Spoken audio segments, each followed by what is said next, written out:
else's eyes. Okay, so we'll just kind of do this for time's sake, because also getting warm for a second here. So what you do is if they're just, what happens invariably when I do this, they're sitting down, they're just chatting. If you're sitting there talking, you ain't coaching. So what I want is that, so stand up. Show them. Like defensive line. Like right before the action resumes, how do you want them, what stance do you want them to take? You know? So you show them, you know, quarterback, how do you want them, because this is very different than, you know, there's subtle little things, but my body feels completely different doing this than it does just a few inches. Okay? So you get them that, and you think, okay, then you practice with them. What's the situation? It's, you know, 3rd and 2. What's my job? This, make the read, hand it off, blah, blah, blah. So they practice that like actor, you know, they have their script over and over and over again. So when you're doing this in the workshop, people should be up and manipulating bodies and moving people around and no, I want like this and this. Okay, we should be very active in going through this. Okay? Great, yes.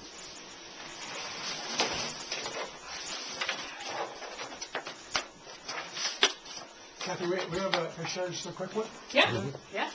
We have a player, the spiker hits the ball in the bottom of the net, or let's say gets blocked straight down. It's a real, for men's volleyball, it's a real macho thing. You've been put down. Somebody just worked, either you embarrassed yourself by hitting the bottom of the net, or you've been blocked straight down and you've been even more embarrassed. And so there's an initial reaction that is very negative and very hip-to-hip, stomp the floor, all those kind of behaviors come up all the time in that sport. And so one of the things we did was we tried to change the culture a little bit. And I said, okay, I'm going to give you half a second to be like, that's an emotion that I can't suppress completely. Okay. Some anger is going to come up, but you have that long. And when we resume, when you re-enter, when you go back out to the court, you must be the first one to stand tall, clap your hands, and say, next player. And you're sending a message to 5 other players in the court. You're sending a message to the coaching staff that you're ready to hit again. If the risk, what most players in normal culture is, you go back, the head's down, you're really bummed, you let everybody down, and you're mad at yourself and everything else, or you're mad at the center, they gave you a crappy set. All this, what I would call not mixed communication, just bad communication. You've got bad body language going out there, you're sending wrong messages, mixed messages to everybody. So if you don't send the message, you're ready for the next play by saying the words next play, center thinks, oh God, I'm not going to go to him, that guy's in a tank. Yep. So the body language and the verbal both got to come out. And so we worked the whole year on this one kid. And I swear that by the time he got it, like 6 months later, he was like, he moved from All-League to All-American. He took this giant leap, mostly because he was starting to get in the next play like that. So my question would be, though, in that, because I know, like, I've had players who are really fiery.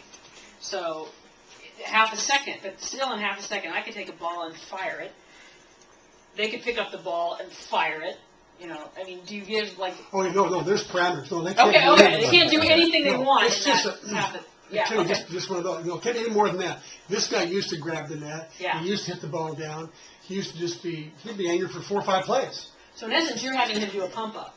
Exactly. Yeah. Okay. Good. I just wanted to make sure that we're not giving license to no, have an angry outburst. Not at all. Not Got at it. all. Great. Awesome.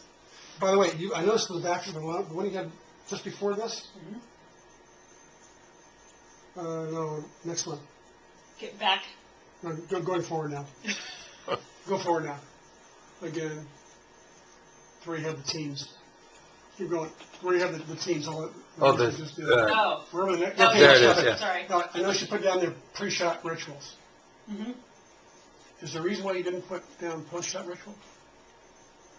Because that would be after you make a bad shot. So we do when I teach my little golfers. We have Yeah, that's just say actually post shot.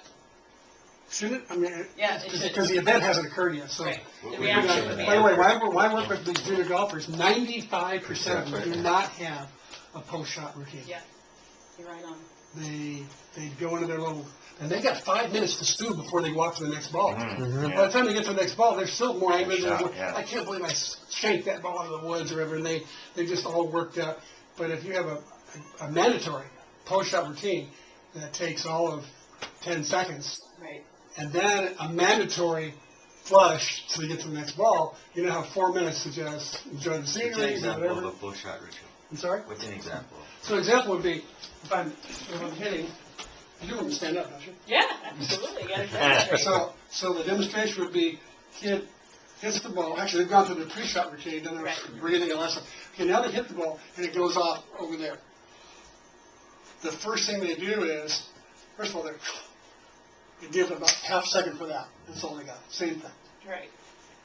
And then they make a correction in the post-shot routine, and they take the swing they should have taken, and they keep swinging until they feel like that's the shot they should have had. So they don't leave this spot and walk until it's walking with, it's kind of like leaving the shot, leaving the gym on a made shot. They don't leave the gym, that kind of thing. They don't leave this spot until they feel good about having made this the proper shot. And they walk to their next ball with positive feeling. Thank you. And some other things to share with you, we work with women's I'm golf. sorry? I'll have some other things to share with you after when we Okay, work yeah. with women's golf and into some fun stuff. So now one of the things that we've been talking about is all this sort of prevention. We've got tools that they can do off. We've like worked on the self-talk. We've worked on the behavior. But as we know, stuff happens. And this is choking. You know, even the best in the world at that time, Sampras, choked. And it is such a pink elephant. I mean, you've gone around athletes, they don't even want you to say the word. You know? But again, if it's a pink elephant in the room, how are we going to deal with it if we don't talk about it? And high road behavior definitely will help with choking as you train that. What I find, though, is that sometimes, even with that going, things can happen in a game that right there can take an athlete out. So how do we, as coaches, help them in the moment get back? Okay? So that was the birth of the 3 Bs. And just a little aside story, it came from me coaching at Cal and having to come down to Stanford and play Stanford women's tennis, who's won like 50 million championships all the time. And we'd always choke playing them. So one day before the match, I was thinking about the things that get in their way, or well, how does choking manifest itself?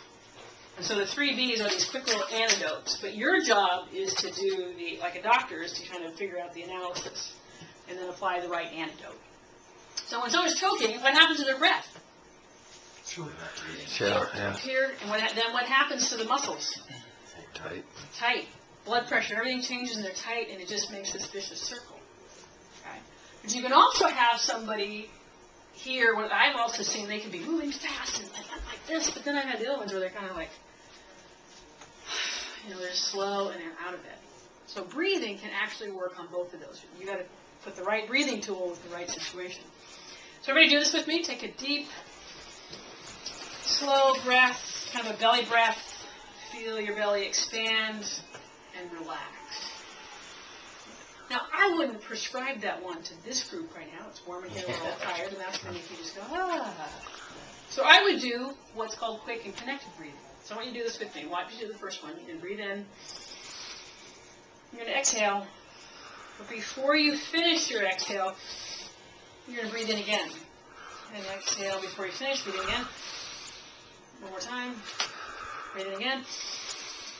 We're only going to do 3 because you could be on your way to hyperventilating. Anybody get a little bit of a head rush? So all of a sudden you can feel lethargic in this, but you can do quick connected breathing and you can change in the moment how your energy feels. Very, very powerful tool, and it's something that we always have with us. So the first B is breathing. The second one is bounce. What does somebody look like who's choking? Yeah. Frozen, deer in